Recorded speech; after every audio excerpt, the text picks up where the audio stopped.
Good morning guys! Heto na nga po ang ating daily routine. Sa umaga po medyo nag-i-stretching tayo dahil alam nyo naman, kailangan nating mag-exercise ng kahit pa konti-konti. Kita nyo naman guys, ang aking mga aso, nakiki-exercise din. Hindi rin nagpapakabog. At ayan po, unang-una nagpupuno po ng tubig para pandilig ng ating mga halaman. Ayan guys, nakikita nyo, napakasiglang tingnan ang aking mga halaman. Tipo ba naman?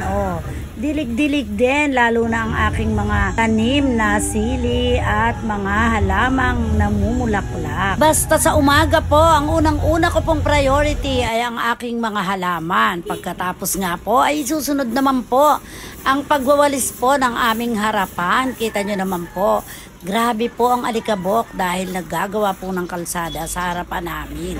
Pero guys, kahit nga po sobrang alikabok guys, kailangan po nating magwalis dahil alam nyo na po, may tindahan po kami, nakakahiya naman po sa ating mga suki kung makita nilang makalat. At pagkatapos nga po guys, ay naisipan naming mamitas ng mangga dahil may ilan pa naman pong bunga. Kaya naman, iyan po ang aking mga ginagawa sa araw-araw. At dahil nga po mangilan-ngilan na lang po ang bunga ay 3 piraso lang po ang aming nakuha. Kaya naman pagkatapos mag-almusal ay meron kaming uunti-untiin pang mangga.